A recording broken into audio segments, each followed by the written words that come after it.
Hello नमस्कार साथियों, मैं विकास जखास आप सभी का स्वागत और अभिनंदन इम्पेटस नर्सिंग एकेडमी की दुनिया में। साथियों, आज हम जो पढ़ेंगे वो बच्चों के बारे में, जो पीडियाट्रिक्स के बारे में हम पढ़ेंगे। और उसमें हम ये पढ़ेंगे कि वो कौन कौन से बच्चे हैं जो हाई रिस्क न्यूबॉर्न बेबी है। कौन है साथियों? High risk newborn baby. ये कौन से बच्चे होते हैं जो हाई रिस्क हैं, या ये कौन सी कंडीशंस होती हैं जो बहुत ज़्यादा डेंजरस हैं। इसको अगर टाइम पे ट्रीट नहीं किया जाए तो इसकी वजह से बच्चे की डेथ भी हो सकती है। और ये 10-12 कंडीशन मैं आप लोगों को बताऊंगा, तो वन बाय वन हम पढ़ने वाले हैं। हाई रिस्क कंडीशन का मतलब आप सिंपल शब्दों में समझें तो आप ये बता सकते हैं कि ये वो कंडीशन होती है, क्या बोल रहा हूं साथियों, ये वो कंडीशन होती है जहां पर अगर आप क्या नहीं करते हैं, इमीडिएट ट्रीटमेंट नहीं करते हैं, इमीडिएट इंटरवेंशन नहीं करते हैं, तो उस बच्चे की क्या हो सकती है साथियों, उस बच्चे की डेथ हो सकती है। तो ये वो कौन कौन सी इमरजेंसी कंडीशन है जब बच्चे का जन्म होता है, तो उन कंडीशन से क्या करना पड़ता हो, फेस करना पड़ता हो, उन कंडीशंस के बारे में हम पढ़ते हैं। आइए शुरू करते हैं सबसे पहले। और सबसे पहले हम चलते हैं साथियों उस पथ पे जहां पर हमें जानना पड़ा चलिएगा। तो हेडिंग डालिएगा डिजीज नंबर फर्स्ट, और डिजीज का नाम लिखिएगा बर्थ एस्पेक्सिया। क्या बोला साथियों मैंने?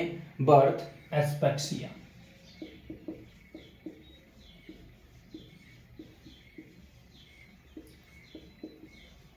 देखिए, मतलब बर्थ एस्पेक्सिया का मतलब बहुत सिंपल भाषा में समझिएगा कि बर्थ एस्पेक्सिया क्या है। एक वो कंडीशन है, एक ऐसी कंडीशन बर्थ एस्पेक्सिया। एस्पेक्सिया का सिंपल सा मतलब आप ये समझें कि एक पर्सन है और वो पर्सन क्या नहीं कर पा रहा है, प्रॉपर रेस्पिरेशन नहीं कर पा रहा है ना। और बर्थ मतलब क्या कह सकते हैं हम, बर्थ मतलब ये कह सकते हैं कि अभी अभी जिस बच्चे का क्या हुआ है, जन्म हुआ है। एस्पेक्सिया का मतलब क्या हुआ साथियों? एस्पेक्सिया का मतलब हुआ कि वो पर्सन क्या नहीं कर पा रहा है, प्रॉपर रेस्पिरेशन नहीं कर पा रहा है। क्या नहीं कर पा रहा है? प्रॉपर रेस्पिरेशन नहीं कर पा रहा है। या फिर दूसरे शब्दों में क्या बोल सकता हूं कि इनएबल टू रेस्पिरेशन, कि आप वो एबल नहीं है। किस काम में एबल नहीं है? रेस्पिरेशन को करने में एबल नहीं है। या फिर और शब्दों में कहूं तो ये कह सकता हूं फेलियर टू रेस्पिरेशन, कि वो रेस्पिरेशन करने में क्या है साथियों, फेलियर है। अभी वो रेस्पिरेशन प्रॉपर नहीं कर पा रहा है। तो उस कंडीशन को क्या कहा जाता है? बर्थ एस्पेक्सिया कहा जाता है। अब ध्यान दें, ये बर्थ एस्पेक्सिया हो रहा है किसी को, जन्म के समय बच्चा सांस जो है वो सांस नहीं ले पा रहा, तो उसे हम कहते हैं बर्थ एस्पेक्सिया। और इस बर्थ एस्पेक्सिया की वजह से क्या कोज हो सकता है साथियों, ध्यान दो। देखो क्या क्या कंडीशन कोज हो सकती है। कोज हो सकता है कि पर्सन की बॉडी में ऑक्सीजन नहीं जाएगी, और पर्सन की बॉडी में जब ऑक्सीजन नहीं जाती तो वहां कौन सा रेस्पिरेशन होगा, फिर एनारोबिक रेस्पिरेशन होगा। कौन सा रेस्पिरेशन होगा? Anaerobic respiration. और एनारोबिक रेस्पिरेशन मतलब वो रेस्पिरेशन हो रहा है जहां पर O2 की प्रेजेंस नहीं है। और O2 की प्रेजेंस के बिना रेस्पिरेशन होता है तो आप साथियों को पता है क्या बनता है, लैक्टिक एसिड का फॉर्मेशन होता है। और ये वो लैक्टिक एसिड है जो बॉडी के लिए तो डेंजर है ही है।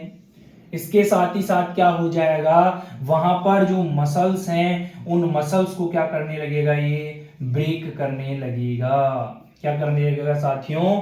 ब्रेक करने लगेगा। तो हमें ध्यान रखनी है ये बातें। क्लियर है क्या मेरी बात? आप समझ रहे होंगे, मैं उम्मीद करता हूं। तो ये क्या खोज करा सकता है कि बर्थ एस्पेक्सिया एक ऐसी कंडीशन है जहां पर बच्चा जन्म के बाद में प्रॉपर रेस्पिरेशन करने में सक्षम नहीं है, सफल नहीं है। और इसकी वजह से क्या हो गया है, पेशेंट को मसल्स का डैमेज हो जाना बच्चे को, और लैक्टिक एसिड का फॉर्मेशन हो जाना। क्लियर बात है क्या भैया? बोलो यस और नो। Very good. चलिए आगे चलते हैं साथियों नेक्स्ट। अब ये डेफिनेशन हमने सिंपल शब्दों में समझ ली। अब हम नेक्स्ट बात पे चलते हैं कि डेफिनेशन के बाद में वो क्या क्या इस प्रॉब्लम जो ये बर्थ एस्फिक्सिया हम पढ़ रहे हैं इसके होने के पीछे जो कारण हैं, कोज जिन्हें आप कहते हैं, वो क्या क्या कॉजेज हैं, उन कॉजेज के बारे में जानना बड़ा जरूरी है। आइए उन कॉजेज के बारे में जानते हैं। इटियोलॉजी जिसे आप कहते हैं, देखिएगा साथियों, सबसे पहले आप हेडिंग डालिएगा इटियोलॉजी, और इटियोलॉजी में हम देखते हैं कि वो कौन कौन से कारण हैं। कारण नंबर फर्स्ट देखिएगा, पहला होता है कारण, एक वर्ड लिख रहा हूं इधर में और उसे हम कहते हैं एंटीपार्टम।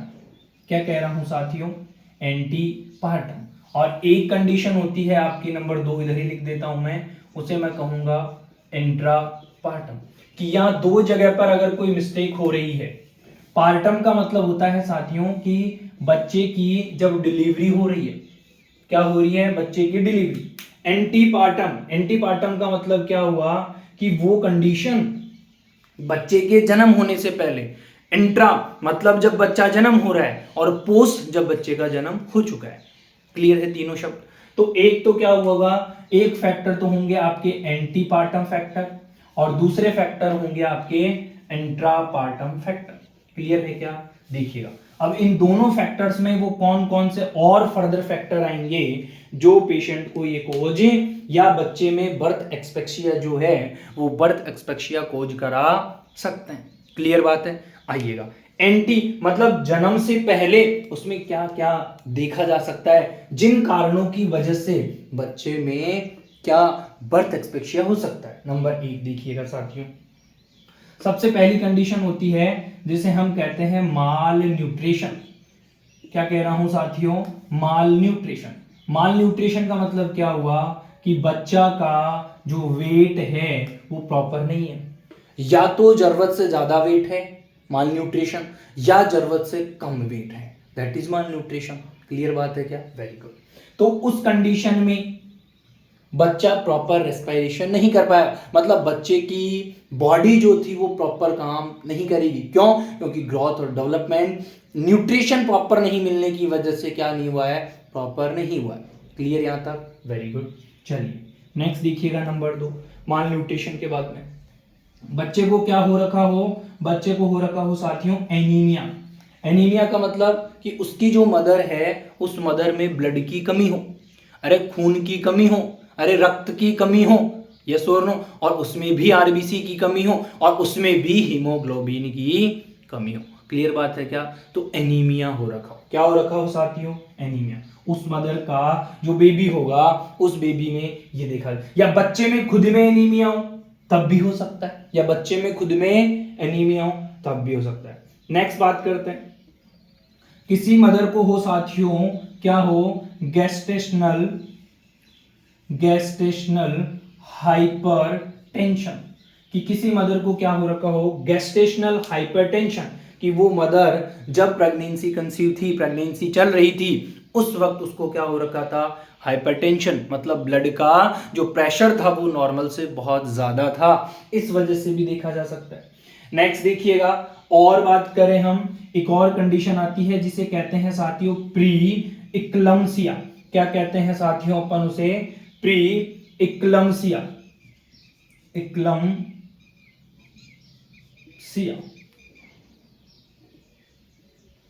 है जी। प्री इक्लम्सिया का मतलब ये है कि जब फीमेल क्या है? प्रेग्नेंट है, उस वक्त उसे क्या हो? हाइपरटेंशन हो, दैट इज द प्री इक्लम्सिया होता है। क्या होता है साथियों? प्री इक्लम्सिया। और बताऊं, और देखो, कोई मदर हो जो क्या कर रही हो साथियों? कोई मदर हो जो सबस्टांस अब्यूज करती हो, मतलब क्या हुआ? वो मदर्स जो ड्रग्स का अब्यूज करती थी, हैं, ड्रग्स अल्कोहल यूज करती थी, उन मदर्स के जो बच्चे होते हैं उनमें बर्थ एक्सपेक्सिया जनरली देखा जा सकता है। चलिए इसके बाद देखते हैं साथियों, और आगे चलें। इन मदर को किसी तरीके का क्या हो रखा हो डियर? ऊपर लिख देता हूं, नीचे शायद दिखे नहीं आपको, ऊपर लिख देता हूं, इन मदर्स को हो रखा हो किसी तरीके का कोई इन्फेक्शन, तब भी। और एक लास्ट फेवरेट कंडीशन बच्चों की, डायबिटीज मेलाइटस मदर को हो, ग्लूकोज का लेवल बॉडी में नॉर्मल से ज्यादा हो, तब भी क्या हो सकता है माय डियर, तब भी बच्चे को बर्थ एस्पेक्सिया हो सकता है। क्लियर यहां तक की बातें। ये एंटीपार्टम वाली कंडीशन है, बच्चे के जन्म से पहले मदर में ये गलतियां हैं, मदर में ये समस्याएं हैं, तो बच्चे में जो होने वाली बीमारी है वो बीमारी हो सकती है बर्थ एस्पेक्सिया। क्या हो सकती है साथियों, बर्थ एस्पेक्सिया। अगर बात करें इंट्रापार्टम, अगर बात करें इंट्रापार्टम, इंट्रापार्टम मतलब जब प्रेगनेंसी मतलब सॉरी डिलीवरी जो है वो डिलीवरी चल रही है, उस वक्त क्या क्या हो सकता है। देखो कोई फीमेल है और उस फीमेल की डिलीवरी चल रही है, तो वो जो डिलीवरी चल रही है वो जरूरत से ज्यादा टाइम तक चल जाए और बच्चा जो है वो बच्चा एमनियोटिक फ्लूइड को निकल जाए। यस और नो, वेरी गुड। तो पहली जो बात है वो हम कह सकते हैं कि प्रोलॉन्ग्ड लेबर। क्या बोल रहा हूं साथियों, उसको मैंने बोला है कि प्रोलॉन्ग्ड लेबर हो। प्रोलॉन्ग लेबर का मतलब है कि जो डिलीवरी चल रही है वो जरूरत से ज्यादा टाइम के लिए चल रही है भाई। प्राइमरी ग्रेविडा है, सेकेंडरी ग्रेविडा है, टर्सरी ग्रेविडा है, डिपेंड करता है। प्राइमरी मतलब पहली बार, सेकेंडरी मतलब दूसरी बार है, चलता ही रहो 2 3 4 5 10 20 बार के भी शौक है लोगों, अपने अपने शौक है सब है। तो डिपेंड करता है कि उस ड्यूरेशन मतलब जैसे 2-3 घंटे में बच्चा हो जाना है, सेकेंडरी टर्सरी की बात करें तो फर्स्ट में 11-12 घंटे तक भी पूरी डिलीवरी का टाइम लग जाता है। ये सो नो, बिल्कुल लग सकता है। तो ये ड्यूरेशन जरूरत से ज्यादा, और जरूरत से ज्यादा होगा तो बच्चा जो है एमनियोटिक फ्लूइड को क्या कर सकता है, स्वेलो कर सकता है। आगे देखो नेक्स्ट बात आती है कॉर्ड प्रोलैप्स। कॉर्ड प्रोलैप्स का मतलब है साथियों कि उसका जो कॉर्ड होता है अम्बिलिकल कॉर्ड, वो अम्बिलिकल कॉर्ड क्या हो गया है, या तो जरूरत से ज्यादा बड़ा है, पहली बात। दूसरी बात वो टाइम से बच्चे के बाहर आने से पहले ही बाहर आ गया तो उस कंडीशन के अंदर। और तीसरी कंडीशन होती है कि ये जो अम्बिलिकल कॉर्ड है, ये अम्बिलिकल कॉर्ड क्या हो जाए, बहुत ज्यादा बड़ा होने की वजह से जो फेटल नेक है, जो फीटल नेक है, बच्चे की जो गर्दन है उस गर्दन पे क्या हो जाना, टाइटली रैप्ड हो जाना, बंध जाना। अरे बच्चे को गले को जो है वो गले को ही लपेट लेना। समझ लो, ये अम्बिलिकल कॉर्ड की अगर नॉर्मल लेंथ की मैं आपको बात बता दूं तो 45 से लेकर 50 सेंटीमीटर तक होती है साथियों। हैं जी, समझ आ रही है क्या मेरी बात, बिल्कुल आ रही होगी। ये लेंथ हम बात कर रहे हैं। अब ये जरूरत से ज्यादा बड़ा है तो ये क्या होगा, वो लपेटे खा खा कर बच्चे के गले को बांध देगा, फांसी का फंदा लगा देगा, तो सांस कैसे लेगा बेचारा। ये दो तरीके के कारण हमने पढ़े हैं, एंटीपार्टम और इंट्रापार्टम फैक्टर। एंटी जो पढ़ा इसमें ये पढ़ा और इंट्रा जो पढ़ा इसमें ये पढ़ा। अच्छा एक और बता दो, अगर बात करें किसी पेशेंट को पोस्टपार्टम फैक्टर की वजह से भी हो जाए, ये इंट्रा और एंटी समझ आ गया। क्या मैं यही मेंशन कर दूं पोस्टपार्टम को ताकि आप लोगों को थोड़ा ज्यादा आसान रहे समझने। देखो भैया पोस्टपार्टम की कहानी भी सुन लो थोड़ी सी है। पोस्टपार्टम भाई बच्चे का जन्म हो गया और बच्चे के जन्म के बाद में भी वो कौन से कारण हैं जिन कारणों की वजह से बच्चे को बर्थ एस्पेक्सिया हो सकता है। तो कारण नंबर 1 सुनिएगा, किसी बच्चे को हो रखी हो पल्मोनरी कार्डियोवैस्कुलर डिजीज। किसी बच्चे को क्या हो रही हो, पल्मोनरी कार्डियोवैस्कुलर डिजीज हो, मतलब उसकी पल्मोनरी आर्टरी में या उसके दिल में ही कोई गड़बड़ हो, जहां पर गैस एक्सचेंज नहीं हो, जहां पर आदान प्रदान नहीं हो है। दूसरी बीमारी, उस बच्चे के खोपड़ी की कोई बीमारी हो, उसको किसी तरीके का न्यूरोलॉजिकल डिसऑर्डर हो साथियों।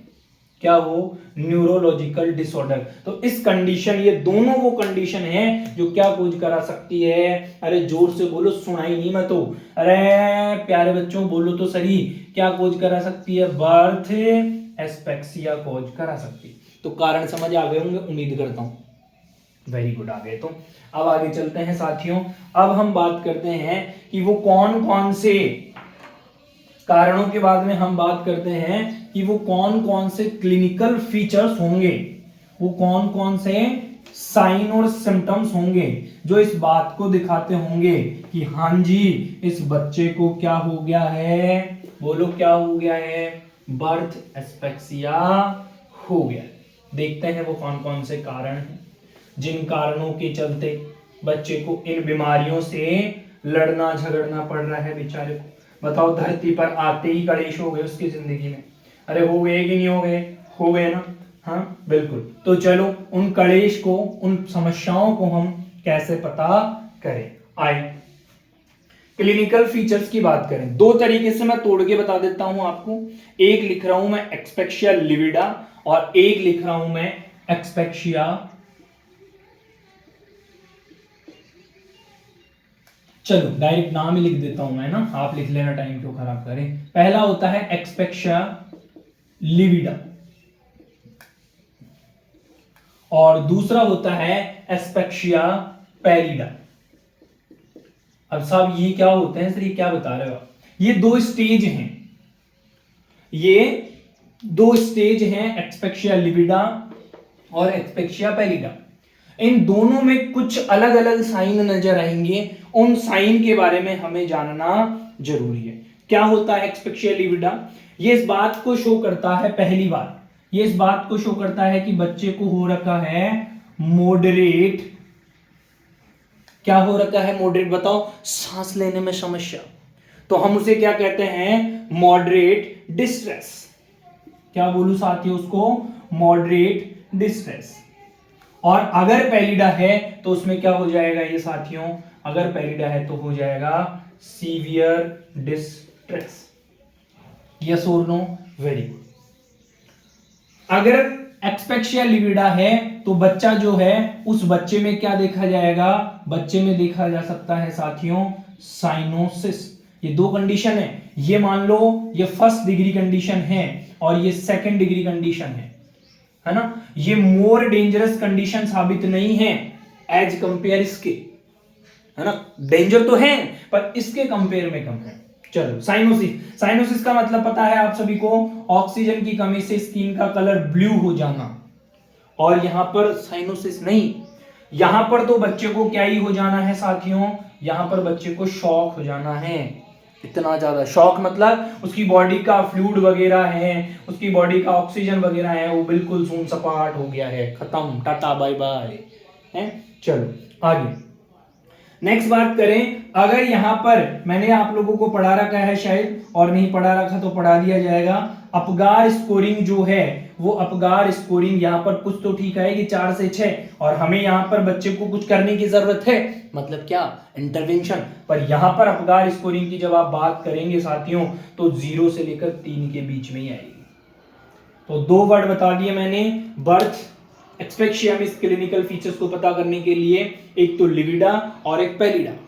एक्सपेक्शिया लिविडा और एक्सपेक्शिया पैलिडा मोर डेंजरस कंडीशन है, मॉडरेट डिस्ट्रेस होता है, साइनोसिस होता है और अपगार स्कोरिंग ये होती है। और यहाँ पर सीवियर डिस्ट्रेस है, शॉक है, और यहाँ पर अपगार स्कोरिंग कितनी है, 3 तक। समझ आ गई क्या मेरी बात? तो ये दोनों क्लिनिकल फीचर्स जो हैं वो आप लोगों को ध्यान रखने हैं, है जी। शॉक क्यों एक्टिवेट हो रहा है, अगर आपसे पता नहीं है शॉक कैसे हो गया, तो जो वेजोमोटार एक्टिविटी है, वेजोमोटार वेसल्स की एक्टिविटी और जो नर्व की एक्टिविटी है वो एक्टिविटी बिल्कुल फेल है, इसलिए ऐसा हो गया है, बच्चे को शॉक जो है वो शॉक हो गया है।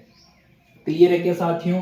चलो भाई आगे की तरफ चले हम तो चले परदेसी। अरे हम परदेसी क्यों हैं, हम तो अपने ही हैं, और परदेसी हुए तो क्या, वो देखो अपन तो मिलते ही रहते हैं।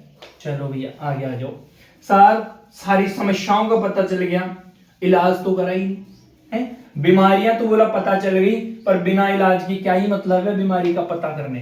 तो नेक्स्ट जो हम पढ़ेंगे, इस बीमारी का इलाज पढ़ेंगे साथी। क्या पढ़ेंगे, इसका इलाज पढ़ेंगे। देखिएगा इलाज क्या क्या होगा। मैनेजमेंट क्या बोलते हैं साथियों, हम उसे बोलते हैं कि अब हम जो पढ़ रहे हैं वो हम पढ़ रहे हैं इस बीमारी का मैनेजमेंट। चलिएगा मैनेजमेंट की बात करें, सबसे पहले बच्चे का जन्म होते ही आप उसको सबसे पहले कुछ इंटरवेंशन करने हैं। इंटरवेंशन का मतलब होता है माय डियर स्टूडेंट कि वो काम जो आपको फटाफट कर देने हैं, बहुत ज्यादा जरूरी काम है। इंटरवेंशन मतलब प्लानिंग, इंटरवेंशन मतलब काम जो है वो काम है। तो पहला इंटरवेंशन जो है वो इंटरवेंशन क्या है, ध्यान दें। चलिए पहले क्या करें, सबसे पहले cut the umbilical cord, cut the umbilical cord. सबसे पहले अम्बिलिकल कोड को काट दें, दूर करें फटाफट बच्चे को, है बच्चा जो है वो मदर का कनेक्शन जो है उस कनेक्शन को हटाएं, सेपरेट करें, है ना। क्यों करें, क्योंकि दिक्कत हो सकती है बच्चा बाहर आ गया है, बच्चा मदर के प्लासेंटा से अम्बिलिकल कोड के थ्रू जो गैसेज एक्सचेंज जा रहा था, आ रहा था, प्लासेंटा दे रहा था, कर रहा था, वो सारे सिस्टम बंद हो गए। तो अब आपने ध्यान रखना है। चलो आगे बात करता हूं। अम्बिलिकल कोड काट दिया, उसके बाद में बच्चे को ऑलवेज, जब मैंने नर्सिंग केयर पढ़ा रखी है तो ऑलवेज इस बात को उसके दिमाग में घुसेड़ के रखना है, क्या, ये कि जब भी बच्चे को आप क्या करें साथियों, जब भी आप बच्चे को रिसीव्ड करें तो कैसे करें, ऑलवेज वार्म्ड लीडर, कि गर्म कपड़े में करें, ठंडे कपड़े में नहीं करें। क्यों, क्योंकि इसकी मदद से हम क्या करा सकते हैं बच्चे में, प्रिवेंट द हाइपोथर्मिया, कि इसकी मदद से बच्चे में जो हाइपोथर्मिया हो रहा है उस हाइपोथर्मिया को हम कम कर सकते हैं, उसके चांसेस जो हैं वो घटा सकते हैं। नेक्स्ट, इसके बाद में बच्चे को तुरंत कहां पर लेकर जाओ, आप बच्चे को लेकर जाओ रेडिएंट वार्मर पर। क्यों लेकर जाओ, कि अगर हाइपोथर्मिया हो रहा है तो, हाइपोथर्मिया क्यों होगा, क्योंकि बाहर का एनवायरनमेंट जो टेम्परेचर है वो एज कंपेयर क्या है, अलग है या नहीं है। आगे चलो नेक्स्ट, फिर इसके अलावा और क्या काम करने हैं, बच्चे की जो नेक है उसे स्लाइटली क्या कर दें आप, स्लाइटली नेक मूव, थोड़ा सा घुमा दें, बिल्कुल स्ट्रेट रखने की बजाय, तो थोड़ा जो है स्लाइटली नेक को मूव कर दे, या फिर मैं कह सकता हूं कि उसे क्या कर दे, थोड़ा एक्सटेंड कर दें, जिससे कि उसके नेक में थोड़ा स्टिमुलेशन आए, थोड़ा इधर उधर हुए, तो उससे कोई पाथवे में छोटी मोटी दिक्कत हो तो वो सही हो जाए। और लास्ट काम आप क्या करें, लास्ट काम आप करें बच्चे का रेस्पिरेशन। अच्छा, रेस्पिरेशन से पहले आप चेक करें heart rate, heart rate check करें, रेस्पिरेशन रेट चेक करें, ये दोनों काम आप स्पेशली चेक करें, और बच्चे की स्किन का कलर चेक करें। अब आपने ये मैनेजमेंट जब करना है तो ये पहले काम करने हैं, उसके बाद अब मैं बताता हूं कि इन कामों के बाद में आपने क्या क्या काम करने। चले साथियों आगे चले, चलो आगे देखते हैं ना क्या क्या होगा मैनेजमेंट की बातों में।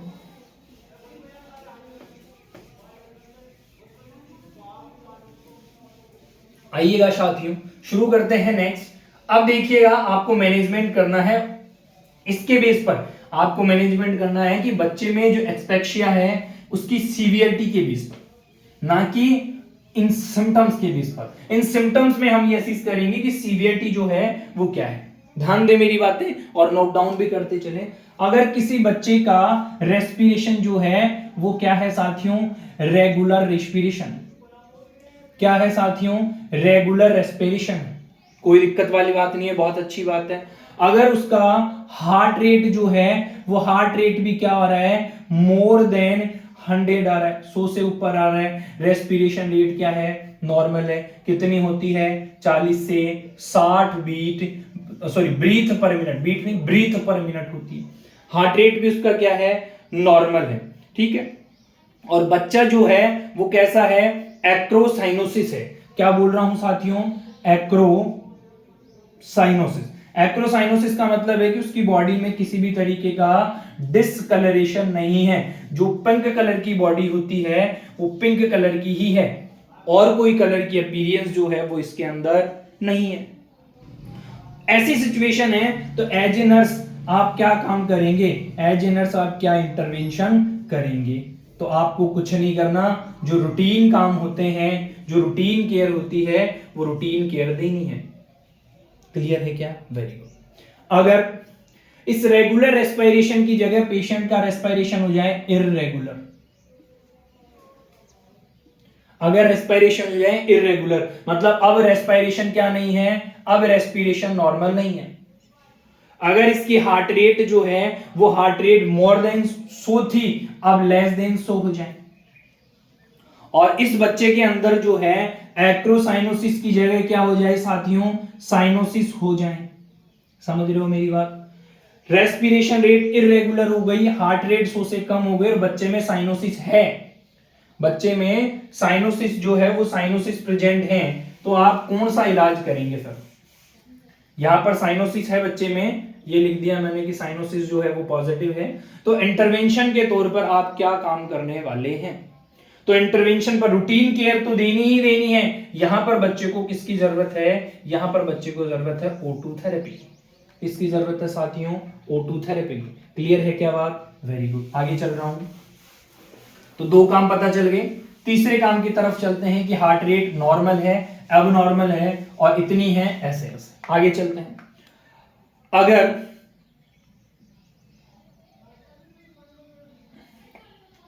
चलिए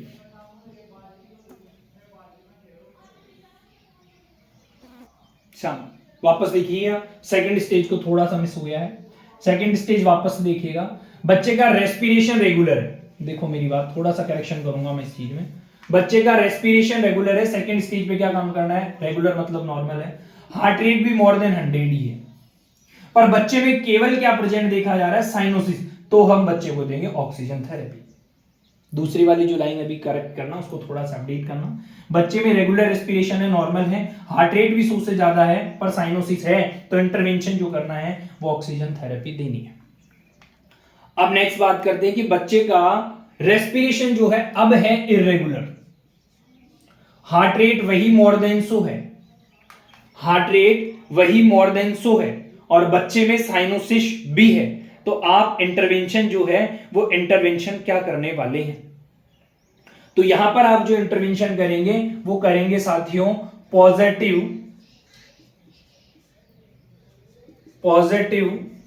वेंटिलेशन।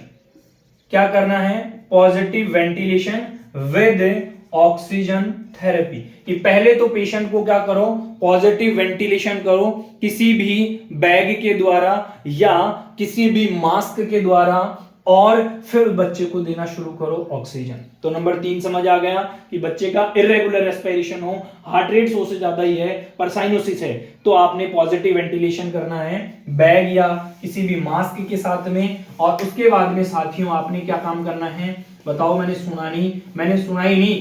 पॉजिटिव वेंटिलेशन करना है किसकी मदद से? बोलो, मास्क लगा दो या वेंचुरी मास्क या फिर कोई भी रीब्रीथर वगैरह जो भी मास्क है या बैग है उनकी मदद से।